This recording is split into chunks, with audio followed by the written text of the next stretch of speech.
আসসালামু আলাইকুম। SR love story চ্যানেলে আপনাদের স্বাগত। আমাদের গল্প আপনাদের কেমন লাগছে কমেন্ট করে জানাবেন। এখনই গল্পটি আপলোড করতে সত্যি তখনই তিনি বলে, আমার সামনে পড়ে থাকা চুলগুলো কানের পেছনে গুজে দিতে দিতে বলতে লাগেন, গার্ডরা সর্বক্ষণ তোমার আশেপাশে থাকবে, তোমার অগোচরে। এমন কিছুই করো না বাবুই পাখি, যাতে আমার আগের রূপে ফিরতে হয়। যাও। বলে মাথার একপাশে চুমু খেলেন আর বললেন, যাও। হঠাৎ ওনার এমন ঠান্ডা হুমকিতে জমে গেছি। ভেবেছিলাম হয়তো ভালো হয়ে গেছে, কিন্তু একটু সাইকো শালা। সাইকো কখনো ভালো হয় নাকি? কিছু না বলে নেমে চলে গেলাম গাড়ি থেকে। ইউসুফও চলে গেলেন। আমি আশেপাশে আমার ফ্রেন্ডদের খুঁজতেছি, তখনই কেউ পেছন থেকে আমার হাত টেনে কোথাও নিয়ে যেতে লাগলো। সামনের লোকটি আর কেউ না, রিয়ান। ওকে কেমন যেন দেখাচ্ছে, রেগে আছে, বুঝাও যাচ্ছে। হঠাৎ একটি ক্লাসরুমে এনে আমাকে ছুঁড়ে মারলো, আর আমি পড়ে যেতেই বাম হাতের কনির দিকে অনেকটাই ছিলে গেছে। খুব ব্যথাও করছে, তাই চিল্লিয়ে রিয়ানকে বললাম, সমস্যা কি আপনার? এমন করছেন কেন? দেখেন আমি কতটা ব্যথা পাচ্ছি। বলে ফোপাতে লাগলাম। তখনই রিয়ানের কথায় আমার কান গরম হয়ে লাল হতে লাগলো, যেন এখনই ধোয়া বের হবে। ঘড়িতে 12টা ছুঁয়েছে। ইউসুফ কনফারেন্স রুমে মিটিংয়ে ব্যস্ত। ইউসুফের ফোনটা কখন থেকে বেজেই চলছে। ফোনটি সাইলেন্ট, আওয়াজ হচ্ছে না, কিন্তু বারবার আলো জ্বলছে আর নিভছে। ইউসুফ তখন আরব দেশ থেকে আসা তার ক্লায়েন্টের সাথে নিউ প্রেজেন্টেশন নিয়ে কথা বলছিল। বারবার কল আসাতে বিরক্তি নিয়েই উঠালো। কাজের সময় আর যাই হোক, বিরক্তি তার পছন্দ না। ফোনটা তুললো, হেবা না পেরেই। ফোনটা তুলতেই তার মাথার রগ ফুলে উঠল, চোখগুলো তার রক্তিম আকার ধারণ করলো। সাথে সাথেই তার টেবিলের উপর থাকা কাঁচের গ্লাসটি চেপে ধরে, যা মুহূর্তেই ভেঙে তার হাতে গেঁথে যায়। উপস্থিত সকলেই তার এই অবস্থা দেখে দাঁড়িয়ে যায়। ইউসুফ কাঁচের গ্লাসটি ফ্লোরে ছুঁড়ে বের হয়ে যায়। হাত থেকে তার রক্ত পড়ছে, সেদিকে যেন তার খেয়ালই নেই। কি সমস্যা তোর? বিয়ে যখন আমাকে করবি না, তো সবার সামনে আমার প্রপোজাল অ্যাকসেপ্ট করলি কেন তুই? এখন সবার সামনে আমাকে ছোট করতে চাচ্ছিস? কুহুর গাল চেপে ধরে চেঁচিয়ে বলল রিয়ান। রিয়ানের হঠাৎ এমন ব্যবহার কেন করছে বুঝে উঠতে পারছে না কুহু। কুহু রিয়ানের হাত ছাড়াতে চেষ্টা করছে, নিজের সর্বশক্তি দিয়ে রিয়ানকে ধাক্কা দিল। সাথে সাথেই ছিটকে দূরে সরে পড়ল সে। আর তখনই কুহু বলতে লাগলো, কি উল্টোপাল্টা বলছেন? তখনই সে উঠে এসে আমার পেছনের দিক থেকে চুল টেনে ধরে বলল, বুঝতে পারছিস না না কেন এমন ঢং করছিস? কি হয়েছে বলবেন তো? আর এমন কেন করছেন আমার সাথে? চুল ছাড়েন, আমার ব্যথা করছে খুব। ও হো, ম্যাডাম এখন বুঝতেই পারছে না। তারপর আমার হাত ধরে উঁচু করে বলে, আমার পরিয়ে দেওয়া রিং কই? বল, কি হলো? চুপসে গেলি কেন? আমি আমতা আমতা করে বললাম, ইয়ে কই আর, বাসায় রেখে এসেছি। কি বলবো বুঝতে পারছি না, তাই মিথ্যে বলে দিলাম। তখনই সে আমাকে আরো শক্ত করে চুলের মুঠি ধরে বলতে লাগে, মিথ্যে কথা, সব সব সব মিথ্যে কথা। রিং তো আমার কাছে, তো তোমার কাছে কেমনে থাকে? রিয়ান সাথে সাথে রিংটা বের করে। রিয়ানের হাতে রিং দেখে আমার চোখ বের হয়ে যাওয়ার উপক্রম। সাথে সাথে বললাম, আপনার কাছে রিং কিভাবে? এটা তো। আর একটা মিথ্যা কথা বলবা না তুমি। এটি তুমিই পাঠিয়েছো, তোমাদের বাসার ড্রাইভার তারা। কিন্তু আমি। আর একটা কথাও না। তুমি বললেই পারতে তোমার সাথে ইউসুফ ভাইয়ের রিলেশন চলছে। কেন আমাকে ধোকা দিলে? রিয়ান এসব কি বলছে? আমার সাথে ইউসুফ ভাইয়ের রিলেশন? আপনি কি বলে যাচ্ছেন এসব? এমন কিছুই না। আচ্ছা, আমি যা তা বলছি তখনই রিয়ান তার পকেট থেকে ফোন বের করে। ইউসুফ সকালে যাওয়ার আগে মাথায় চুমু খায়, তার পিক দেখায়, সাথে সাথে শকড। আমি মাথা নত করে আছি, তখন তিনি বলে ওঠে, এখন বলো। এমন কিছুই না। আমতা আমতা করে বললাম। ওহো, সত্যি? তাহলে চলো, আজ আর এখনই আমরা বিয়ে করব। চলো। বলেই হাত ধরে টানতে টানতে বাইরে নিয়ে আসলো। রিয়ানের কথা শুনে আমার কান গরম হয়ে গেল, যেন ধোয়া বের হবে এক্ষুনি। আমি সাথে সাথে হাত ছুটিয়ে দাঁড়িয়ে পড়লাম। তখনই রিয়ান বলতে লাগে, কি হলে দাঁড়িয়ে পড়লে কেন? চলো, আজ আর এই মুহূর্তে আমরা বিয়ে করব। কেন করবে না? আমার ভালোবাসার দাম নেই না? এই যে এতগুলো দিন কুকুরের মতো খেটেছি, এসব কি বৃথা যাবে? তা তো হতে দিচ্ছি না আমি। আমার এখন কান্না আসছে। কি করব, কি বলবো বুঝে উঠতে পারছি না। মুখ যেন তালা মেরে দিছে কেউ। তাও অনেক কষ্টে বললাম, আমি আপনাকে বিয়ে করব না। কেন? আমি আমতা আমতা করে বললাম, আমার ফ্যামিলি ছাড়া আমি বিয়ে করব না। তখনই রিয়ান হাসতে লাগলো অদ্ভুতভাবে। তার হাসির শব্দে যেন আমার আত্মা কেঁপে উঠছে। তখনই সে আমার হাত ধরে টানতে টানতে গাড়িতে ফেলে দিলেন। এদিকে আমি চিল্লাতে লাগলাম। ভার্সিটিতে সবাই আমাদের দেখছে, কিন্তু এগিয়ে আসছে না। রিয়ান আমাকে গাড়িতে ফেলে দরজা লক করে দেয়, আর আমি চেঁচাতে লাগি। সাথে লক খোলার ট্রাই করি, না, কাজ হচ্ছে না। রিয়ান অন্য পাশে গিয়ে গাড়ি স্টার্ট করে, গাড়ি চলতে লাগে। কিছুক্ষণ পর গাড়ি এসে থামে একটি কাজী অফিসে। রিয়ান নেমে আমাকে নামাতে নেয়। আমি এদিকে কাঁদতে কাঁদতে শেষ। আমি গাড়ির সিট ধরে বসে আছি। রিয়ান তখনই আমাকে হ্যাচকা টান মারে, তার দিকে ঘুরিয়ে থাপ্পড় মেরে দেয়, তাও অনেক জোরে। আমি ব্যথায় আরও কাঁদতে লাগলাম। আজ ইউসুফের কথা বারবার মনে পড়ছে। সাদা পাঞ্জাবিওয়ালা একটি লোকের সামনে বসে আছি। লোকটি কি জানি বলছে, সেদিকে যেন আমার খেয়াল নেই। আমি মাথা নত করে কাঁদছি। তখনই লোকটি আমার দিকে কাগজ কলম এগিয়ে দেয় সাইন করতে। আমি দু হাত বেঁধে বসে আছি। তখনই রিয়ান আমার চুলের মুঠি ধরে বলে, সাইন কর, আর আমার খারাপ রূপটা সামনে আনতে বাধ্য করিস না। দাঁতে দাঁত চেপে বলল কথাগুলো। একদিনে যে মার খাইছে, রিয়ানের সাথে বিয়ে হলে না জানি আরো কত মার খেতে হয়। মনে দোয়া করছি সাইকোটে চলে আসতো। তখনই রিয়ান গাল চেপে ধরে আর বলতে লাগে, কি হলো, সাইন করছিস না কেন? তোর নাগরের জন্য ওয়েট করছিস? তোর সাথে ওর কোনো সম্পর্ক নাই তো? আমি আজ রিয়ানের কাজকর্মে মুগ্ধ। এত সুন্দর ব্যবহার আমি আর নিতে পারছি না। আপনি এতটা খারাপ আগে জানতাম না। আমি এই বিয়ে করব না। তখনই সাথে আরেকটা চড় পড়ে গালে, এবারটা সব থেকে জোরে। মনে হচ্ছে শরীরের সব শক্তি দিয়ে মেরেছে। সাথে সাথে আমার ঠোঁট কেটে গেছে। আমি ফুপিয়ে কাঁদতে লাগলাম। তখনই রিয়ান বলতে লাগে, বিয়ে তো তোকে আজ করতেই হবে, তাও আমাকে। যদি আর মার খেতে না চাস, সাইন কর। আমি আমার কাপা হাত দিয়ে কলম তুলে সাইন করতে নিলাম। তখনই কেউ আমাকে পেছন দিকে ঘুরিয়ে আরো জোরে থাপ্পড় মারলো। এবারেরটা আর নিতে পারলাম না। সামনের ব্যক্তিটির বুকে ঢলে পড়লাম, আর বন্ধ হয়ে আসার শেষ মুহূর্তে শুধু সাইকোর ফেস দেখতে পারলাম। চোখ মুখ শক্ত করে দাঁড়িয়ে আছে। এরপর আর কিছু মনে নেই। মুখের ওপর পানির ঝাপটা পড়তেই চোখ মেলে তাকাতেই সামনের ব্যক্তিটিকে দেখে আত্মা শুকিয়ে গেল। তখনই তিনি আমার গাল চেপে ধরে বলতে লাগে বলে বাসার ভেতরে নিয়ে গেলেন টানতে টানতে। আর আমি ফুপিয়ে কাঁদতে লাগলাম। আমাকে এভাবে টেনে ভেতরে নিয়ে আসলেন। তখন হলরুমে সবাই উপস্থিত ছিল। তিনি আমাকে নিয়ে সবার সামনে ছুঁড়ে মারে। আমি তখন মাথা নিচু করে শুধু কাঁদতে লাগলাম। কি হয়েছে ইউসুফ? নানুমা দৌড়ে এসে বলতে লাগেন, আন্টিমাও ইউসুফের দিকে তাকিয়ে। তখন ইউসুফ চেঁচিয়ে বলে ওঠে, তোমার নাতনি বিয়ে করতে গেছিল, আমি না গেলে এতক্ষণে। নানুমা সাথে মাথায় হাত দিয়ে বসে পড়েন আর বলতে লাগেন, এই দিন দেখার আগে আমি মরলাম না কেন? তিনি যেন কথাটি মানতে পারেননি, সাথে জ্ঞান হারায়। আমি তার কাছে যেতে নেই, কিন্তু ইউসুফ যেতে দেয় না। আন্টিমা আর মামা দুজন মিলে তাকে নিয়ে রুমে চলে যায়। আর আমি ইউসুফের হাত থেকে হাত ছাড়িয়ে নানুমার কাছে যেতে চাইছি, কিন্তু সে যেতে দিচ্ছে না। আমি কাঁদতে কাঁদতেই বললাম, প্লিজ যেতে দিন। না, তুই দাদুর ধারে কাছে যাবি না। বলে টানতে টানতে আমার রুমে নিয়ে ভেতরে ফেলে বাইরে থেকে দরজা লাগিয়ে দেন। আর আমি ধাক্কাতে লাগি, না, কেউ খুলছে না। আমি দরজার সাথে ঘেঁষে বসে পড়ে ওখানে হাঁটুতে মুখ গুজে কাঁদতে লাগলাম। কপালের ওপর গভীরভাবে কেউ তার ঠোঁট দ্বারা স্পর্শ করছে, যা বুঝতে পারছি চোখ বুঝেই। ধীরে ধীরে চোখ মেলে দেখি ইউসুফ আমার কপালে কিস করছে, তাও খুব গভীরভাবে। আমি একটু নড়ে উঠলাম। এখন কেমন লাগছে বাবুই পাখি? আমাকে চোখ খুলতে দেখে প্রশ্ন করলো সে। আমি শুধু মাথা নাড়ালাম আর এদিক ওদিক পর্যবেক্ষণ করছি। তখন আমি ফ্লোরে বসে কাঁদতে কাঁদতে কখন ঘুমিয়ে গেছিলাম। আমাকে এদিক ওদিক তাকাতে দেখে ইউসুফ বলে ওঠে, আমি তোমাকে এখানে এনেছি। আমি তখনও কিছু বলিনি। তখনই সে বলতে লাগে, আমার উপর খুব রাগ করছো না বাবুই পাখি? আমি আবার মুখ খুললাম আর বললাম, আপনি কে যে আপনার উপর রাগ করব? ইউসুফ আমার গালে হাত দিয়ে বলতে লাগে, আমার বাবুই পাখি অনেক রাগ করেছে আমার উপরে, তাই না? আচ্ছা বাবা, এই যে কানে ধরে সরি। ওনার এমন কাছে খুবই হাসি পাচ্ছে। অনেক কষ্টে হাসি চেপে বসে আছি, মুখে গম্ভীরতা রেখে। তখনই তিনি অসহায় চাহনিতে বলতে লাগে, মাফ করবে না বাবুই পাখি? আমি সাথে সাথে রাগ দেখিয়ে বললাম, না, আমি আপনাদের কাউকে ক্ষমা করব না। আপনি, রিয়ান, সবাই খারাপ। আমি আজ কিছুই করিনি, তারপরেও মার খেলাম। এখন সব হাসি উবে গেছে। ফুপিয়ে কাঁদতে লাগলাম। তখনই ইউসুফ আমার দুগালে হাত রেখে বলে ওঠে, বাবুই জানি তুই কিছু করিসনি, কিন্তু বিশ্বাস কর তোকে রিয়ানের সাথে ওই অবস্থায় দেখে আমার মাথা ঠিক ছিল না।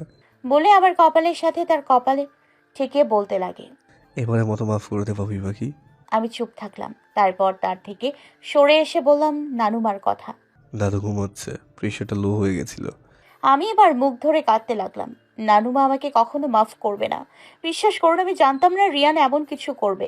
ইউসুফ তাচ্ছিল্যের সুরে বলল, যার সাথে প্রেম করতি তার সম্পর্কে জানিস না? ভাইয়া আমি তার সাথে প্রেম করতাম, ভালো তো বাসতাম না। ভালোবাসলে হয়তো তাকে ভালোভাবে জানার আগ্রহ বাড়ত। ইউসুফ যেন মনে মনে খুশি হলো আর বলতে লাগলো, আচ্ছা বাবুই, ঘুরতে যাবি? এত রাতে? রাত কই, 12টা বাজে। চল রেডি হয়ে নে। আমি যাব না, অভিমানের সুরে বললাম। কেন বাবুই? দেখো আমার চেহারাটা একবার, কি করেছো তোমরা? দাগ পড়ে আছে থাপ্পড়ের। ইউসুফের খারাপ লাগলো। সে বলল, সরি বাবুই। আচ্ছা তুই রেডি হয়ে নে, তোর ফেসটা আমি ঠিক করে দিচ্ছি। তোমার দিতে হবে না, আমি করে নিচ্ছি, পরে আমাকে ভূত বানিয়ে দেবে। ইউসুফ হাসলো। কিছুটা কুহুকে সে স্বাভাবিক করতে পেরেছে। তারপর রেডি হতে বলেই বের হয়ে যায়। ইউসুফ যেতেই আমি বিছানা থেকে নেমে দেখে নিলাম নিজেকে আয়নায়। 12টা বেজে গেছে আমার চেহারার। তারপর রেডিতে চলে গেলাম। ইউসুফ বাইক নিয়ে দাঁড়িয়ে আছে। আমি বাইক দেখে খুশি হলাম আর সাথে সাথে চড়ে বসলাম তাতে, কিন্তু সাইকোকে ধরে বসিনি। আমার খুব শখ ছিল ঢাকা শহর রাতের বেলায় বাইক দিয়ে ঘোরার। আমাকে ধরে বসে বাবুই, নয়তো পড়ে যাবে। আমার আকাশ কুসুম চিন্তার মাঝে ইউসুফ কথা শুনে তার দিকে তাকালাম। সে আবার একই কথা বলল, বাট আমার অস্বস্তি লাগছে। তাও আমার 2 হাত তার 2 কাঁধে রাখলাম। তিনি হাসলেন। তার হাসির কারণ খুঁজে পেলাম না। তিনি চালাতে লাগলেন, তাও খুব স্পিডে। আমি ভয়ে তার পেটে জড়িয়ে ধরি। সাথে সাথে স্পিড কমে গেল। হয়তো ইউসুফ তাই চাচ্ছিল। আমি আশেপাশে দেখতে লাগলাম। কি সুন্দর রাতের শহর, চারদিকটা নানান রকমের আলোয় আলোকিত। আমরা বাইকে 1 ঘন্টা ঘুরলাম। এর মাঝে ইউসুফের সাথে নানান কথা হলো। সেই জিজ্ঞাসা করেছে, আমি শুধু হুহা উত্তর করেছি। ড্রাইভ করতে করতে হঠাৎ এক জায়গায় থামায় সে। আমি তার দিকে তাকাতেই সে আমাকে সামনে তাকাতে ইশারা করলো। সামনে তাকিয়ে আমি লাফাতে লাগলাম। সামনে আইসক্রিম পার্লার। তারপর ইউসুফ বাইক পার্ক করে আমাকে নিয়ে আইসক্রিম পার্লারে ঢুকলো আর আমরা অনেকগুলো কোন আইসক্রিম খেলাম। এটা আমার ফেভারিট। তারপর বের হয়ে আসছিলাম, তখনই সামনের গর্তে পা পড়ে পা মচকে গেল আর আমি ব্যথায় চিৎকার করে উঠলাম। ইউসুফ একটু সামনে চলে গিয়েছিল। আমার চিৎকারে আবার ফিরে এসে জিজ্ঞেস করলো। বাবুই পাখি, কি হয়েছে তোর? আমি পা ধরে মাটিতে বসে আছি আর বললাম, পায়ে ব্যথা পাইছি। মিনমিন করে বললাম। ইউসুফ মুচকি হেসে আমাকে উঠায়। আমি বলতে লাগি, আমি হাঁটতে পারবো না। তোর হাঁটতে হবে না, আমি পিছনে ঘুরছি, তুই আমার কাঁধে ওঠ। না না না, আমি পড়ে যাব। এখন কিন্তু আবার থাপ্পড় দেবো, যা বলছি তাই করো। ওকে। আমি ইউসুফের কাঁধে উঠলাম। ইউসুফ আমাকে সুন্দর করে আঁকড়ে ধরে আমাকে নিয়ে হাঁটতে লাগলো। আমি পেছন থেকে তার গলা জড়িয়ে ধরে আছি। ইউসুফ এমনভাবে হাঁটছে মনে হচ্ছে আমি তুলার বস্তা। আমি তাকে জিজ্ঞাসা করলাম, ভাইয়া আপনার কষ্ট হচ্ছে না? ইউসুফ মুচকি হেসে বলে, না, আমি তো ওর থেকে ভারী ভারী ডাম্বল নিয়ে জিম করি, আর তুই তো শুটকি মাছ। আমি মোটেও শুটকি মাছ নই। ইউসুফ হাসলো আর বলল, আচ্ছা বাবা, তুই আমার গুলুমুলু। আপনি খুব পচা, আপনার সাথে সাথে আর কথাই বলবো না। আচ্ছা বাবা, সরি। বলেই তিনি তার বাইকে আমাকে বসিয়ে দিলেন আর জুতো খুলে যে পায়ে ব্যথা পাইছি তিনি ডলতে লাগলেন। কি করছেন ভাইয়া? আমি আপনার ছোট, প্লিজ পা ছাড়ুন। তিনি এবার বাজখাই ধমক দিয়ে বললেন। একদম চুপ, বেশি কথা বলবি তো তোর ওই পাও মুচকিয়ে দেবো। আমি সাথে সাথে চুপ। তখনই তিনি আবার বললেন, বাবুই দেখ পিছনে। কি পেছনে? বলে পেছনে ফিরলাম। আমি পেছনে ফিরতেই ভাইয়া আমার পায়ে উল্টো মোচড় দেয়। সাথে সাথে ব্যথায় আমি চিৎকার করে উঠি আর ইউসুফ ভাইয়ার হাতে খামচি দিয়ে ধরি। একটু পর ব্যথা উধাও। আমি নেমে লাফাতে লাগলাম। বাহ, ব্যথা চলে গেছে। আজ বাইকে অনেক ঘুরলাম। তারপর ইউসুফ আমাকে বাসায় নিয়ে আসে। বাসায় আসতে আসতে 3টা বেজে গেছে। আমি রুমে এসেই গা এলিয়ে দিলাম আর ঘুমের রাজ্যে ডুব দিলাম। ইউসুফ তার রুমে এসে ফ্রেশ হয়ে সেন্টার টেবিল থেকে পানি নিয়ে খেতে থাকে। তখনই তার ফোনে কল আসে। হ্যালো। স্যার, রিয়ানকে দেশের বাইরে পাঠাতে হবে। ওর অবস্থা ভালো না। মার খাওয়ার সময় মাথায় খুব ব্যথা পাইছে। যা করার করো, ও যেন আর আমার সামনে না আসে। বলেই কল কেটে দেয়। তারপর জানালার সামনে গিয়ে বলতে লাগে, বাবুই, আমার আর তোমার মাঝে যে আসবে তাকে এইভাবেই ঝরে যাবে। বলেই রহস্যময় বাঁকা হাসল। তখন কুহুকে বাসায় নিয়ে আসার পর রিয়ানকে তার লোকেরা ধরে নিয়ে যায়। পরে ইউসুফ গিয়ে অনেক মারে। যে হাত দিয়ে কুহুর গালে থাপ্পড় মেরেছিল সে হাতে ইচ্ছে মতো মারে। আর রিয়ান আর্তনাদ করতে করতে একসময় জ্ঞান হারায়। তখন তার লোকদের বলে হাসপাতালে ভর্তি করিয়ে আসে সে। দিনগুলো ভালোই যাচ্ছিল। একদিনে ইউসুফ ভাইয়াও অনেক পাল্টে গেছে। আগের মতো নেই। আগে কথায় কথায় কপাট রাগ দেখাতো, কিন্তু এখন আর সেই রাগটি নেই। তার মাঝে অনেক পরিবর্তনও হয়েছে। একদিনে তার সাথে আমার ভালো বন্ধুত্ব হয়ে ওঠে। তিনি মাঝে মধ্যে রাতের বেলা আমাকে নিয়ে ঘুরতে যায়। যেমন পরশুদিন আমাকে নিয়ে মধ্যরাতে চন্দ্রবিলাস করতে গেছেন। সেই রাতটা ছিল আমার কাছে বেস্ট। সেদিন ছিল আমার আম্মুর মৃত্যুবার্ষিকী। সারাটা দিন আমার মনটা অনেক খারাপ ছিল। সেদিন ফকির খাওয়ানো হয় বাসায়, সাথে মিলাদও পড়ানো হয়। সারাদিন কেটে কেটে আমার নাক মুখ ফুলিয়ে ফেলেছি। নানুমারও একই অবস্থা। খাওয়া দাওয়ার পর্ব শেষ করতে করতে বিকেল গড়িয়ে সন্ধ্যা হয়ে যায়। সেদিন ইউসুফ ভাইয়া সারাদিন বাসায় ছিল না। দেশের বাইরে থেকে তার ক্লায়েন্ট আসায় তিনি মিটিংয়ে ব্যস্ত ছিলেন। সন্ধে বাসায় আসে, আর আমাকে ও অবস্থায় দেখে তিনি আমার রুমে আসেন আর ভালো মন্দ জিজ্ঞাসা করতে লাগেন। কথার এক পর্যায়ে তিনি বলে ওঠেন, ভাবি পাখি একটা জায়গায় যাবি? কই? এখন বলবো না, রাতে রেডি থাকিস। আমি মাথা নাড়লাম যে হ্যাঁ, রেডি থাকবো। তিনি আমার চুলে হাত বুলিয়ে মুচকে হেসে চলে গেলেন। রাত তখন 12:34। ভাইয়ার আসার খবর নেই। আমি রেডি হয়ে বসে বসে ঝিমোচ্ছিলাম। তখনই দরজায় কড়া নাড়ে কেউ। আমি দরজা খুলে দেখি ভাইয়া দাঁড়িয়ে আছে বাইরে। ভাইয়াকে খুব সুন্দর লাগছে। তিনি ফুল ব্ল্যাক পরেছেন, যাতে আরো অস্থির লাগছে। ভাইয়াকে দেখে প্রতিবারের মতো আবার ক্রাশ খেলাম। আজকে ভাইয়া বাইক নেয়নি, গাড়ি নিয়েছেন। গাড়ি সেই ঘন্টাখানেকের মতো চলছে। ভাইয়া, আমরা কোথায় যাচ্ছি? সারপ্রাইজ। মুচকি হেসে বলল ইউসুফ। গাড়ি আরো কিছুক্ষণ চলার পর একটি উঁচু জায়গায় এসে থামলো, যেখান থেকে পুরো ঘুমন্ত শহরটা দেখা যাচ্ছিল। চারদিক নানা রঙের লাইট জ্বলছিল।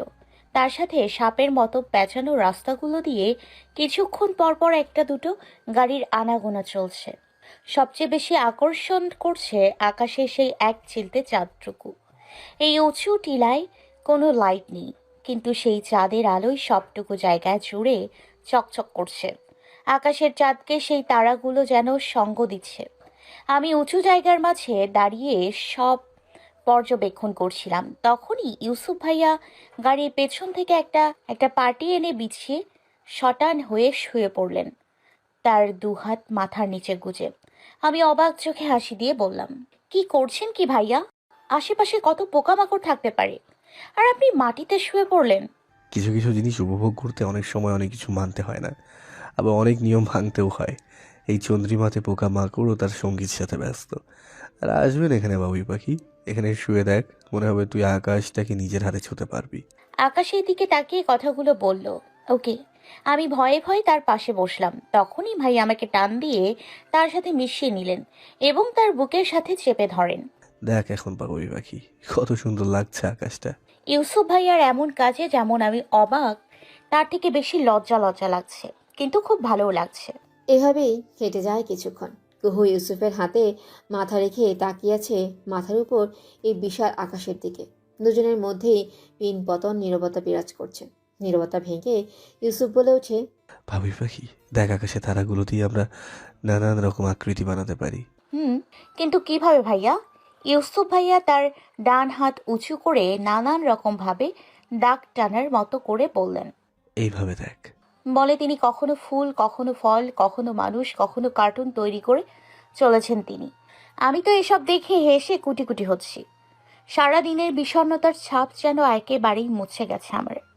আমি খিলখিল করে হেসে যাচ্ছি, আর ইউসুফ ভাইয়া আমার দিকে তাকিয়ে আছে পলকহীনভাবে। ঠোঁটে তার সেই মারাত্মক হাসি, যেটি দেখে হাজারবার মেয়েরা প্রেমে পড়তে রাজি, কিন্তু আমি চাইলেও তা পারবো না। কারণ একটি, সে যে আমার ভাইয়া। তার থেকে বড় কারণ আমি আর প্রেম করতে চাই না, শুধু ভালোবাসতে চাই। কিন্তু কেন জানি ভাইয়াকে দেখলে তার প্রেমে পড়তে ইচ্ছা হয়। তখনই এই গানটি মনে পড়ে যায়, প্রেমে পড়া বারণ, কারণে অকারণ, আঙুলে আঙুল রাখলেও হাত ধরা বারণ। এদিকে ইউসুফ দেখে যাচ্ছে তার বাবুইকে। সারাদিন কেটে কেটে মুখের যে 12টা বাজিয়েছিল তোমার, তাই নিয়ে এসেছি তোমাকে বাবুই পাখি। তোমার এই হাসি মুখটি দেখলে যে আমার বুকের ভেতরে শান্তি অনুভব হয়, বোঝাতে পারবো না তোমাকে। তোমার সেই মাসুম চেহারা দেখেই তো প্রথম দিন ভালোবেসে ফেলি। আমি চাই না বাবুই পাখি তুমি আমাকে আবারও ভুল বোঝো, আবারও সে আগের মতো ভয় পাও। এতে যে ভালোবাসাটা পাওয়া হবে না, সারা জীবন ভয়ে কুকুরে থাকবে আমাকে দেখে। তা আমি চাই না বাবুই পাখি।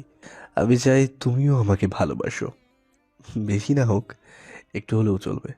বাকিটা আমার ভালোবাসা দিয়ে না হয় পুষিয়ে দেবো। এসব ভাবছে আর মুচকি হাসছে ইউসুফ। আমরা অনেকক্ষণ চুপচাপ